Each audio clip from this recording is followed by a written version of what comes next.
Hi guys, welcome back to Spot Area channel. So in this video, I'll show you how to disable hidden lock screen notifications on iPhone. Hide the notifications on the lock screen so that only alerts from certain apps or no apps appear while your phone is locked. You can control which apps show lock screen notifications. But before you continue this video, I hope you like, comment, and subscribe to support this channel, and don't forget to hit the notifications bell. So without any further ado, let's get started. First step, you have to open the iPhone settings app and then tap the notification, and then you have to choose which app you want to hide the notifications. I choose Facebook here.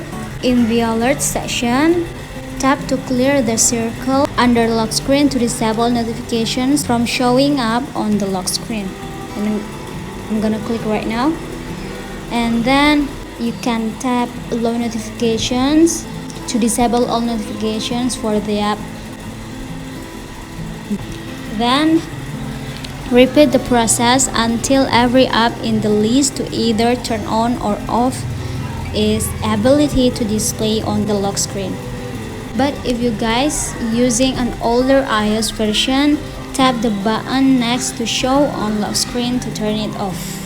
Well guys, that's it from me. Thanks for watching this video. I'll see you soon on the next one, and good luck.